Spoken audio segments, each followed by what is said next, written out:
আসসালামু আলাইকুম। প্রিয় দর্শক, দেশের মাটি টিভিতে আপনাদের স্বাগতম। যার হৃদয়ে দেশের প্রতি ভালোবাসা আছে, দেশকে ভালোবাসে, সে যেখানেই থাক, সে নিজের আশপাশের পরিবেশকে একটু দেশের মতো করে গুছিয়ে রাখতে চায়। তো তেমনই একজন লোক এখানে ধনিয়ার চাষ করেছে।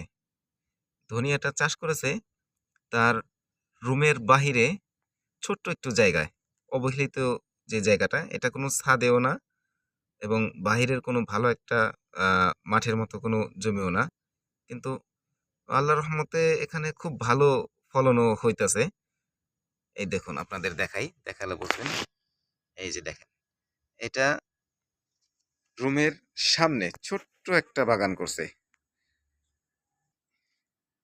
এইটা হচ্ছে তার রুম।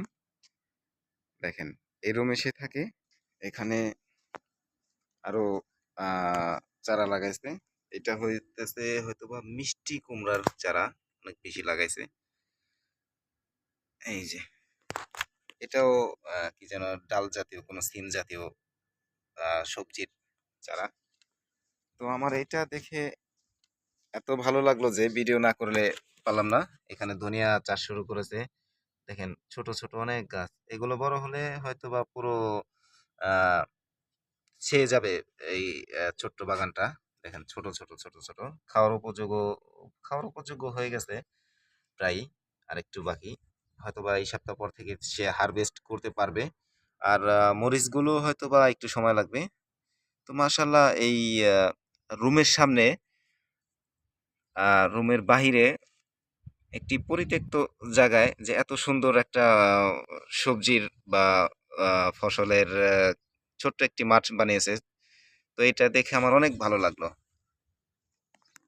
আর এরকম কাজ আসলে ভালো মন মানসিকতা না থাকলে, ভালো একজন আ হৃদয়ের মানুষ যদি না হয়, এইগুলো আ হয়তো এত ভালোবেসে করতে পারে না। আসলে যার এই কৃষির প্রতি, কৃষিকাজের প্রতি আ ভালোবাসা আছে, আসলে এই ধরনের লোকেরাই এরকম আ ছোটখাটো করে আ চাষবাস করতে পারে। তো এরকম ছোটখাটো চাষ করলে তার পরিবারের এই খাবারের চাহিদা ওটা যেমন পূরণ হয়ে যাবে খাবারের চাহিদাটা। আবার দেখা গেছে এখান থেকে একটু বেশি হলে তার প্রতিবেশী আশপাশে যে আছে তাকে কিছু একটু দিতে পারবে। আপনারা যদি ইচ্ছে করেন তাহলে এরকম ছোটখাটো করে আপনিও একটি প্লট বানিয়ে আপনি সেখানেও চাষাবাদ করতে পারেন, চাষবাস করতে পারেন। যদি আপনি চাষবাস করতে পারেন তাহলে দেখবেন এই ফলন পাওয়ার সাথে, সাথে আপনার মনটা একদম চাঙ্গা হয়ে গেছে। আপনার অনেক ভালো লাগবে। আবার পরবর্তীতে এই ধরনের ছোটখাটো বাগান করতে ইচ্ছে হবে। আপনি একবার শুরু করে দেখতে পারেন। আসুন আমরা গাছ লাগাই, দেশ বাঁচাই, নিজেও বাঁচি।